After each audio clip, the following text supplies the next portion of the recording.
안녕하세요. 1장 영문법 개관부터 강의를 시작하도록 하겠습니다. 1.1에 보시면 문법과 문법 기술 Grammar and Grammar Writing으로 시작되고 있는데요. 처음에 문법이란 무엇인가에 대해서 말을 하고 있죠. 문법은 단어의 구조와 또 구나 그 절의 구조와 관련이 있다 이렇게 쓰고 있는데요. 여러분이 가지고 계신 책에는 이제 그 빨갛게 표시된 것은 없어요. 그러나 제가 이제 강의를 위해서 준비를 했던 것입니다.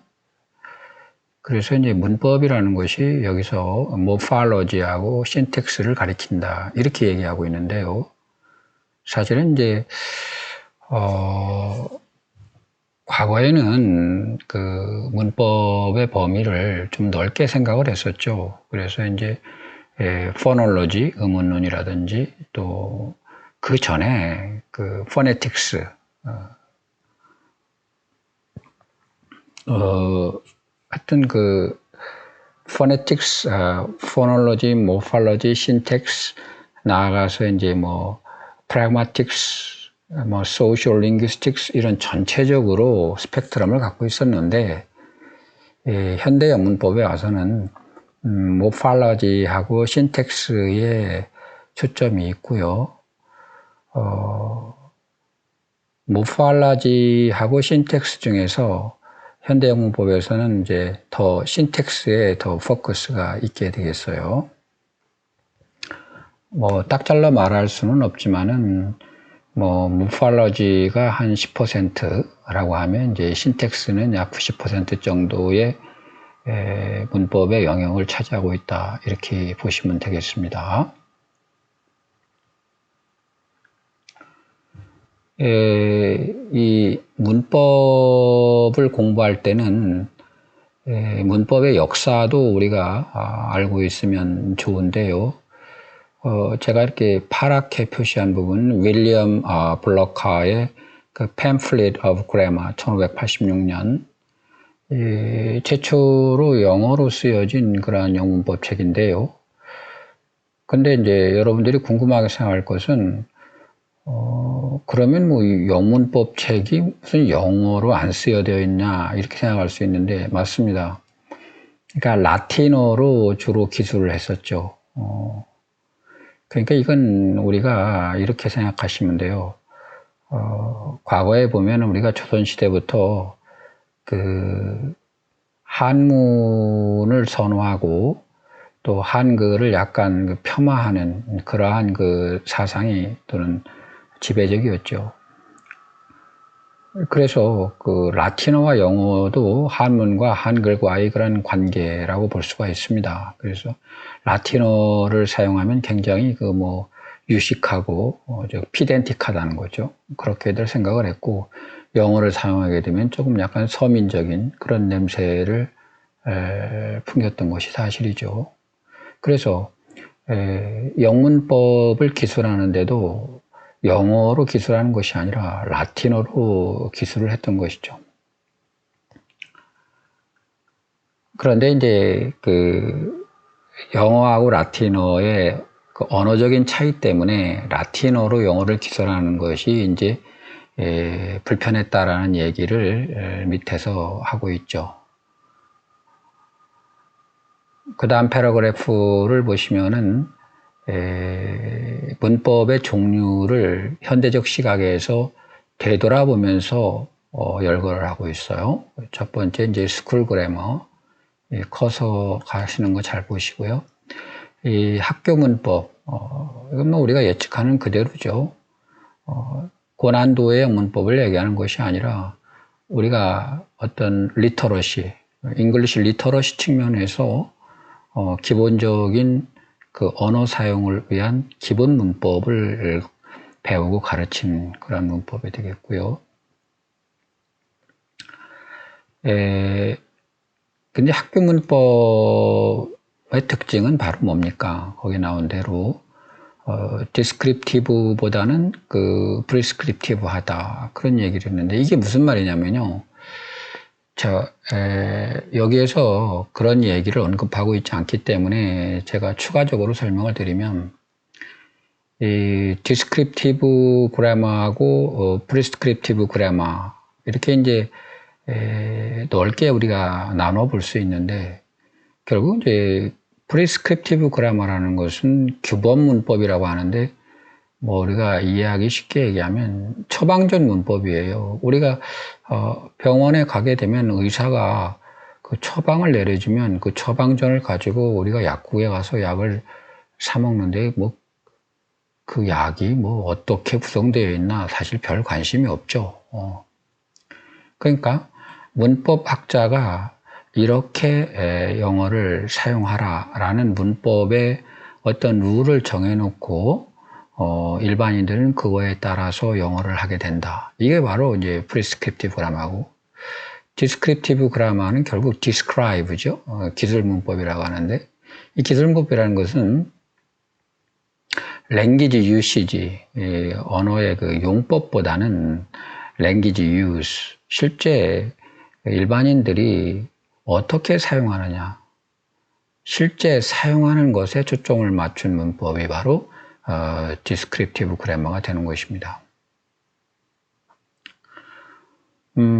이 학교 문법은 결국은 그 규범 문법이 성행하던 18세기와 19세기에 널리 사용되었다라는 얘기가 나오고 있고요. 기술 문법은 이제 그 20세기 초에 그 대표적으로 그 프리스라는 그 학자가 그 뉴욕하고 그 로스앤젤레스 사이에 그 일반인들의 그 전화 통화 내용을 녹음을 해보았다고 그래요. 녹음을 해보니까 실제 그 문법서에서 이야기하는 그러한 문법에 맞는 언어를 사용하지 아니하고 그 descriptive한 측면으로 그 영어를 하더라. 그래서 그거에 기초해서 기술 문법 또는 그 프리스가 속한 그 학파가 구조주의이기 때문에 구조주의 학파의 문법, 우리가 이렇게 얘기를 했던 것이죠. 그 다음에는 교육 문법이다. 페다고지컬 그라마. 이것도 결국 아까 스쿨 그래머 학교 문법과 크게 다르지 않다고 생각하시고요. 그 다음에 이제 신경 써볼 것이 이제 트래디셔널 그라마인데, 이 전통 문법이라는 말을 우리가 흔히 많이 씁니다. 근데 이것은 전통 문법은 아까 이제 페다고지컬 그라마라든지 스쿨 그라마라는 것은 그 난도가 좀 얕아요. 그러나 전통 문법은 상당히 깊이가 있습니다. 그래서 학문적으로도 깊이가 있는 그런 문법인데,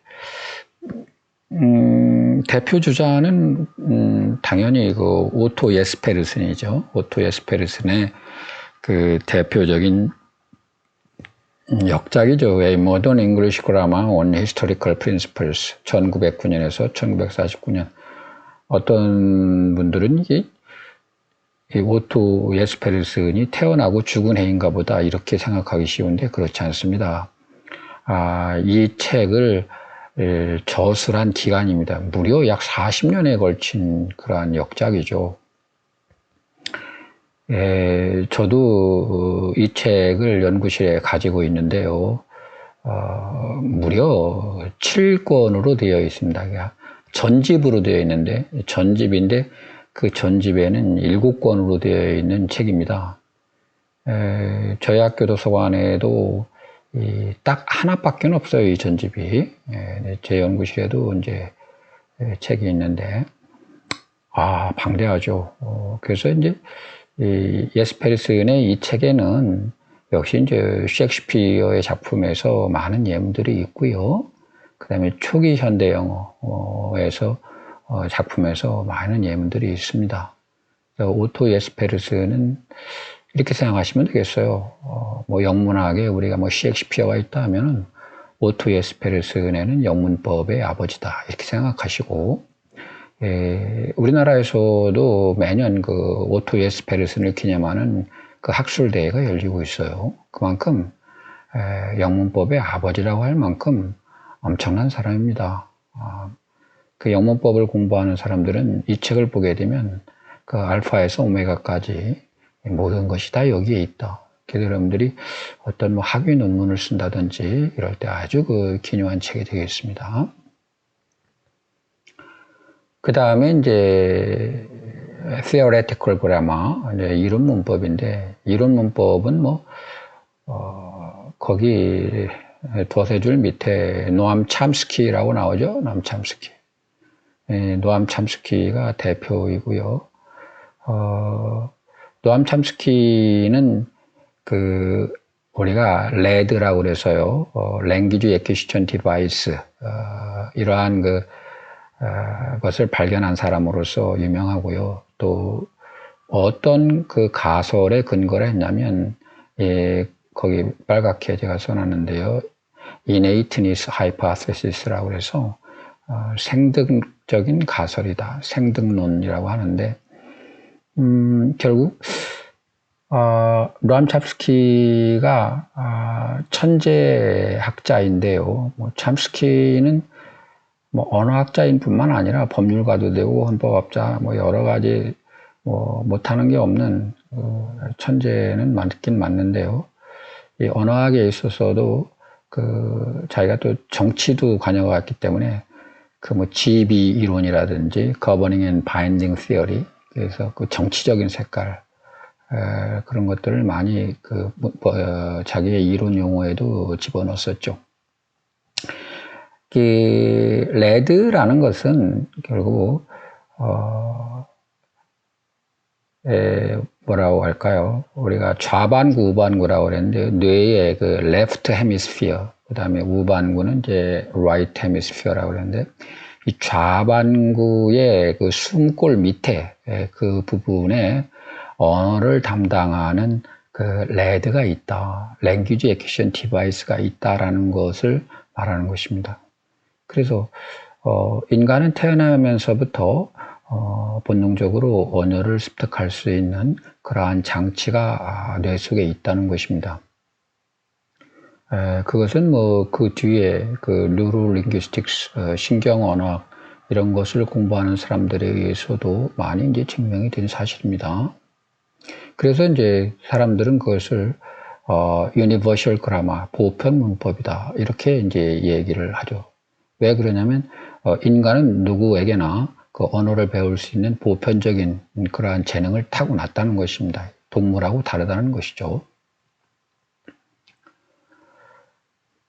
그 다음에는 이제 다음 패러그래프에 Descriptive Reference Grammar라는 말이 나오는데, 참 이건 뭐 말 자체가 좋은 말이에요. Descriptive하고 또 Reference한 그런 그라마다 하는 것인데, 결국 오늘날 언어 사용자가 사용한 언어를 설명을 하고 바른 문법을 지향하지 않는다. 그 말은 결국 디스크립티브 그라마를 지향하고 프리스크립티브 그라마를 주로 선호하지 않는다라는 의미가 되겠습니다.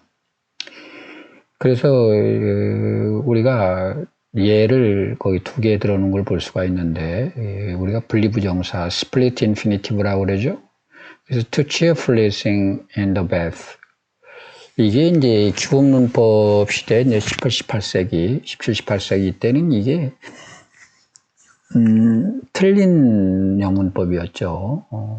그러나 현대 문법에서는 얼마든지 그 맞는 영문법이 되겠습니다.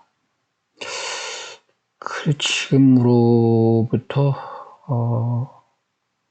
한 5, 6년 전인가요? 5, 6년 더, 제 기억에는 더 오래됐는데요. 수학력 시험에서도 우리가 투부정사 뒤에 not이 나왔죠. to not 이렇게. 원래 이제 교본 문법에서는 to not 블라블라 이렇게 하면 틀린다고 한 것인데, 현대 영문법에서는 당연히 to not 이렇게 동사원형 나오는 그것도 맞습니다. 수학력 시험에서 처음으로 그것이 나왔을 때 출제자들 간에 많은 논란의 여지가 있었겠죠. 그렇지만 그것이 결국 세상에 나오게 되고 영어를 공부하는 뭐 선생님이나 학생들에게 그러한 그 스플리트 인피니티브에 대한 생각을 크게 바꾸게 해줬던 것으로 알고 있습니다. 그 다음에 또 나오는 것이 이제 그 서먼인데, 서먼을 그 대의로 받았다는 것인데요. 대의로 받았다. 이것도 사실 일반적인 그 규칙에는 이제 벗어난다고 얘기하는 거죠. 벗어난다고 얘기하는 것인데, 사실 현대영문법에서는 종종 사용이 되고 있고요. 그것을 우리가 이 대의를 단수인데 복수로 받은 이 대의, 말이 좀 그런데요. 이것을 우리가 싱귤러 대의라고 영문법에서 얘기하고 있어요. 싱귤러, 단수의 대의다 이렇게 얘기하죠. 뭐 싱귤러 데이 또는 뭐 싱귤러 댐 또 싱귤러 데어 이렇게 쓸 수가 있는 거죠.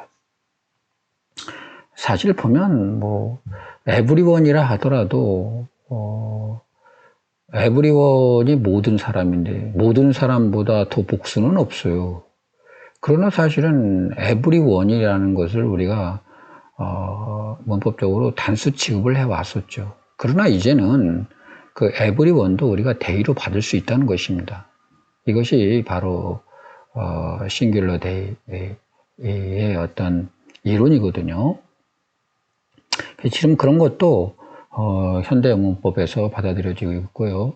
또 관련지어서 말씀드리면 뭐 특히 뭐 수능을 최근에 본 분들이라면 기억할 수도 있을 텐데 대표적으로 뭐 EBS 연계 교재 수능 특강이나 수능 완성에서도 이렇게 싱귤러 데이가 종종 지문 속에 있었고, 그런 것이 또 일반인들에게 생소하게 생각돼서 또 EBS 측에 이제 그 이의 제기를 하는 경우가 있었다고 합니다.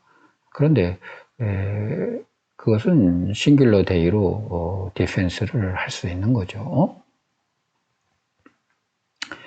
그래서 정리해서 말씀을 드리면 문법이라는 것이 그 언어를 사용하는 사람들에 의해서 시간이 흐르면서 형성되는 것이지 어떤 개인이나 학자들에 의해 만들어지는 것이 아니라는 생각, 이것이 바로 Descriptive Reference Grammar이고요. 지금 이 책도 이거에 근거해서 저술이 된 것이다. 우리가 이렇게 생각하시면 되겠습니다. 그 다음에 이제 또 화제를 바꿔서 얘기를 해보면요. 자, 우리가 17, 18세기 그 시기에 그 규범 문법이 유행하고요. 그 디스크립티브 그라마는 뭐 틀린 문법처럼 이렇게 얘기하던 시절이 있었습니다. 그래서 이제 영문법이 자꾸 허물어져 가려고 하니까 결국은 18세기에도 조나단 스위프트, 여러분들이 잘 알고 계시죠? 걸리버스 트래블스, 걸리버의 여행을 잘 알고 계십니다. 이 조나단 스위프트도 그랬고, 그 다음에 이제 사무엘 잔슨이라는, 닥터 잔슨이라고 얘기합니다. 닥터 잔슨도 Dictionary of the English Language 1755년인데요. 자기가 이러한 사전을 편찬함으로써 그 사전 속에서 허물어져 가는 영문법을 바로잡아 보려고, 글쎄, 바로잡는다는 것이 이제 그 당시에는 이제 바로잡는다는 기준이 규범 문법을 지키는 것이 되겠죠. 그래서 영국의 이제 할리먼에서 이렇게 영문법을 영어가 허물어져 가는 것을 방지하려고 노력도 했었고요. 이러한 또 유명한 사람들이 안간힘을 썼었죠. 참고적으로 이 Dictionary of the English Language 1775년에 나온 이 사전은 사실상의 최초의 영어 사전이다. 우리가 이렇게 생각할 수가 있습니다. 그전에도 사전이 나오긴 했지만은 이 사전에 비로소 이 발음 기호, 이 phonetic sign, 발음 기호가 등재가 됩니다. 사실 이 사전에 그런 발음 기호가 없다는 것은 무엇을 의미할까요? 또 사전에 발음 기호가 등재됐다라는 것은 또 어떤 의미일까? 이렇게 생각해 보면 사실 뭐 영어를 아시는 분들은 다 아시겠지만은 이 중세 영어 시대까지 현대 지금 독일어처럼 영어도 철자대로 발음이 됐던 것이죠. 그래서 발음 기호를 굳이 사전에 쓸 필요가 없습니다. 그러나 서서히 이제 나중에 뭐 굴절이라는 말을 또 배우시겠지만은 이 굴절형의 상실, loss of inflection이라고 하는데 굴절형의 상실로 인해 갖고 결국 발음과 철자가 와야 되기 시작하고요. 근데 뭐 발음과 철자가 와야 되기 시작한 굴절의 상실만이 원인은 아니에요. 뭐 예를 들어서 노만 컨퀘스트가 일어나고 그 불어가 들어오고 불어는 또 묵음이 많잖아요. 그런 어떤 영향 여러 가지가 여기서 얘기하기는 곤란한데 잔뜩 영향이 있었어요. 그래서 하여튼 1755년에 딕셔너리 오브 더 잉글리시 랭귀지에서 발음 기호가 등장했다. 결국 발음과 철자가 크게 벌어졌다라는 반증을 나타내는 사전이 되겠습니다. 이와 반면에 그 조셉 프리스틀리, 우리가 뭐 요셉이라고 하죠. 조셉 프리스틀리는 결국 Rudiments of English Grammar라는 책에서 앞에 두 학자들이 이야기한 것에 결국 굴복을 하게 되죠. 결국 언어라는 건 막을 수가 없다라는 쪽으로 흘러가게 되죠. 그러면서 또 다양한 예를 또 들고 있는데요. He left the country in it 이렇게 예문이 여기 나오죠. 근데 결국 이게 태그 퀘스천인데 원래는 이게 isn't it이에요. isn't it. 근데 이게 in it 이런 식으로 돼 있단 말이에요. 그리고 이제 우리가 볼 때 말이 안 되는 게 he인데 isn't he라고 그래야 되는데요. isn't it이라고 한단 말이죠. 이것이 뭐 지금도 사용되죠. 영국의 남동부나 런던에서 사용되는 현대 영어에 맞지 않지만 사용이 되고 있다는 것입니다.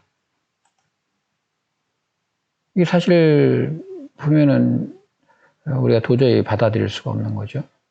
근데 이제 그러한 현상은 영어뿐만 아니라 불어에서도 나타나고 있다라고 얘기를 합니다. 네스라는 건데 이제 불어를 아시는 분들은 아시겠지만은 그 스가 이시고요, 영어로. 그 다음에 이제 앞에 n하고 어퍼스트로피는 이거는 이제 저기 낫을 줄인 거고요. n은 이제 is를 말하는 거죠. 그래서 이제 불어에서는 앞에 그 주어의 인칭에 관계없이 이렇게 이렇게 부가용문을 만드는 것이 있죠. 그러니까 불어에도 있고 영어에도 사실은 존재한다는 거죠. 근데 원래는 이제 규범문법 입장에서 보면 이것도 받아들일 수가 없다라는 얘기를 하려고 하고 있죠. 그 다음에 이제 구문적인 얘기를 또 해보면요. 우리가 현재 진행형을 사용하는 거가 현재와 현재 진행형의 차이 이런 것을 나중에 또 제가 설명을 하겠죠. 여기는 이제 객관이기 때문에 자세한 설명하는데 제가 이게 파랗게 하는데 I'm loving it 이게 사실은 뭐 어느 패스트푸드점이라고 했는데 뭐 어느 패스트푸드점인지는 뭐 여러분들이 잘 알죠. 이게 맞는 영어냐? I'm loving it. 예전에는 I'm loving it 이런 말은 틀린 영문법이다라고 생각하는 사람들이 많았죠.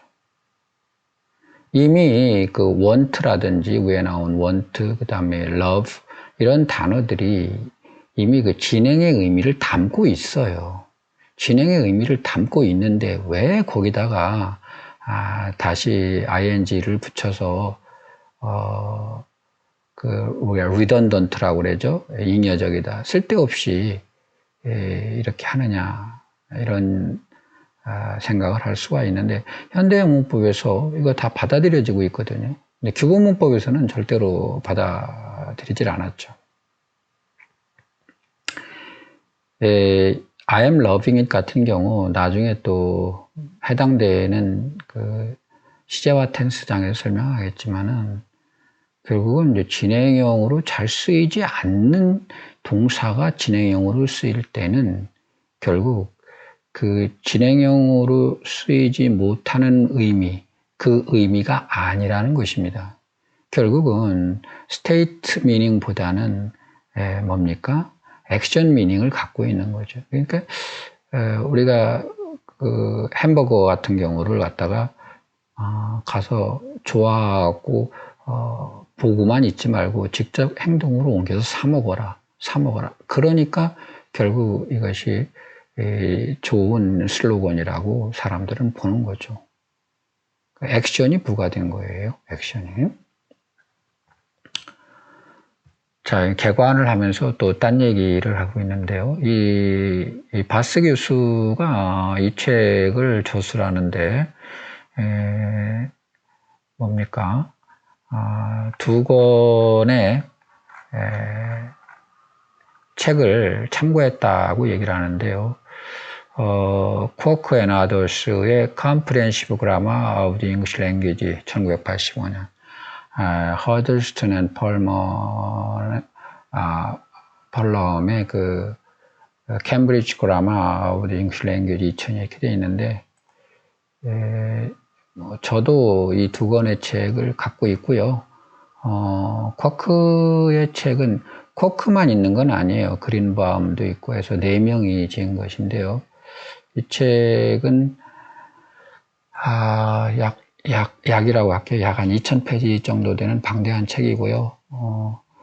영어를 공부하는 사람들의 기본서가 되겠습니다.